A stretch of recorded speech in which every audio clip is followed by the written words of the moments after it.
Hello बच्चों, welcome to education classes. और बताओ क्या हाल चाल, सब ठीक ठाक। अब तक हम लोग क्या पढ़ लिए थे? Electric field due to dipole at axial position, याद है? ठीक है। और electric field due to dipole at equatorial position हो गया था।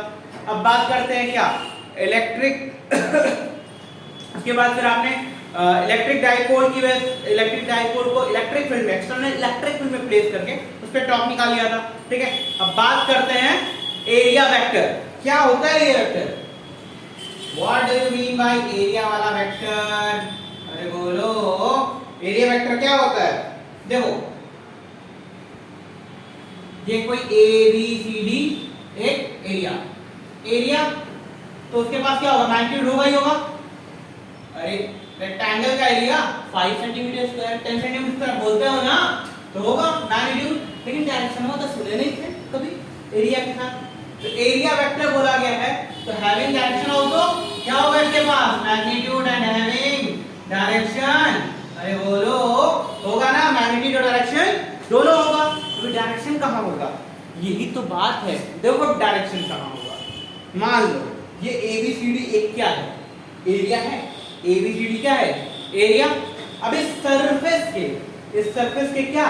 नॉर्मल। इस सरफेस के normal to the given surface या perpendicular to the surface is called direction of area. ठीक है। उस सरफेस के क्या? नॉर्मल, बाहर की तरफ परपेंडिकुलर, वही उसका क्या होगा? एरिया का डायरेक्शन होगा। ठीक है, किसी भी एरिया का।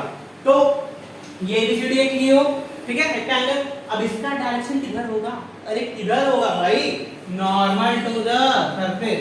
ये होगा इस सरफेस के नॉर्मल की तरफ, बाहर होगा। ठीक।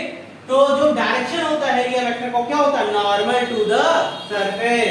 The direction of area vector is normal to the surface. ठीक है। अब देखो अच्छा, इसको किससे रिप्रेजेंट करेंगे भाई?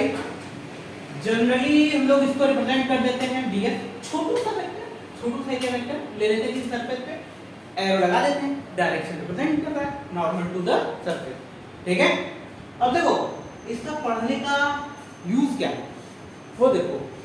अगला वाला टॉपिक है क्या? Electric flux. क्या है? Electric flux. देखो क्या होता है इलेक्ट्रिक फ्लक्स।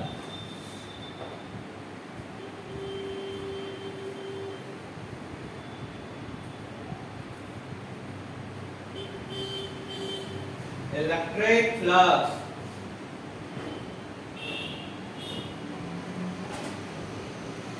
ये रहा तुम्हारा एरिया एबीसीडी, ठीक है ना।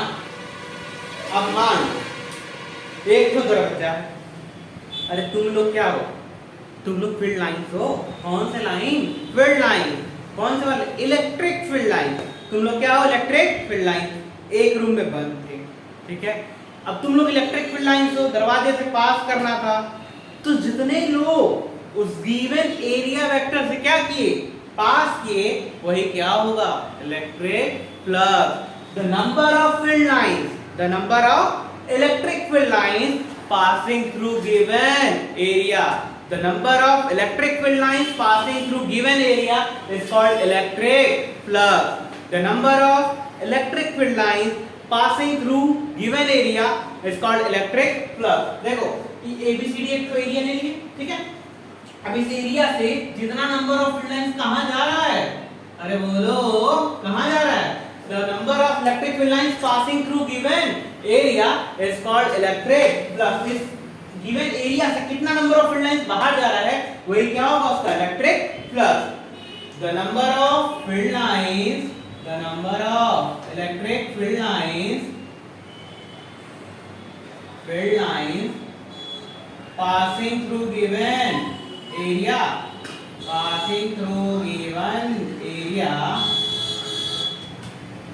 is called electric flux.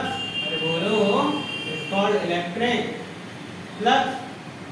अच्छा, इलेक्ट्रिक फ्लक्स को किससे रिप्रेजेंट करते हैं भाई? फाई से। किससे? 5 से। ठीक है, समझ में आया? चलो अब बात करते हैं कैसे, क्या फॉर्मूला है, थोड़ा सा देखते हैं। चलो थोड़ा थोड़ा और बताओ क्या कर रहे हो? पढ़ाई लिखाई हो रही है? बोलो, पढ़ लिख नहीं रहे हो क्या तुम लोग? बोलो, एकदम शांत हो गए हो।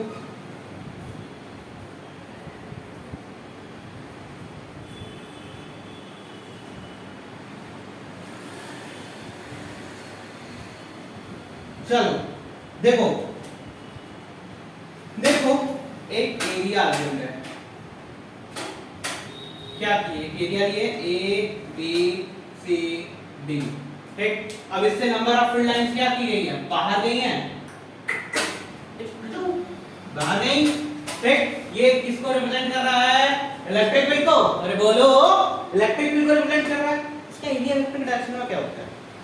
एरिया वेक्टर की डायरेक्शन क्या होता है? अभी बात हुआ था ना, नॉर्मल टू द सरफेस। अरे इस सरफेस के नॉर्मल, ये है एबीसीडी एरिया, इसका एरिया वेक्टर कहां होगा?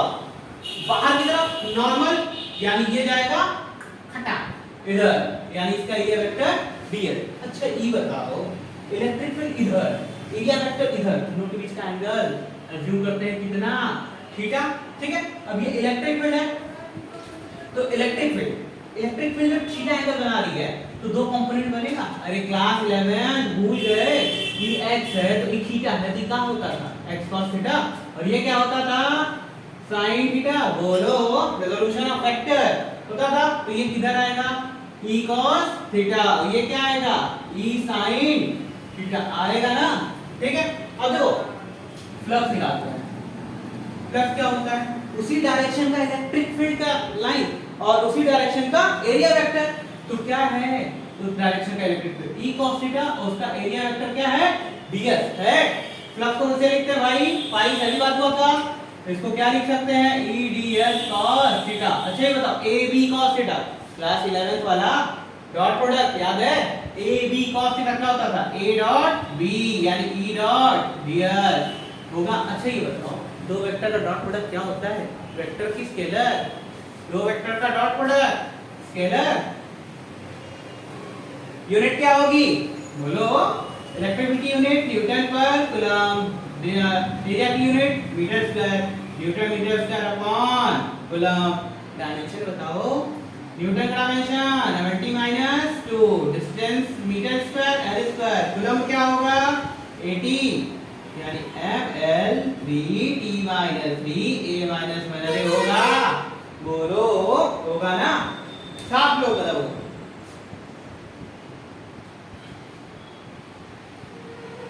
चलो अब नेक्स्ट क्लास में मिलते हैं, तो डिस्कस करेंगे गॉस लॉ और उसके एप्लीकेशन। और फिर कुछ लोगों ने बोला हुआ था ग्रुप में, सर न्यूमेरिकल, अरे खत्म तो होने दो, फिर न्यूमेरिकल डिस्कस करेंगे। ठीक है, तो खत्म होते ही फिर न्यूमेरिकल डिस्कस किया जाएगा, और फिर सेकंड चैप्टर।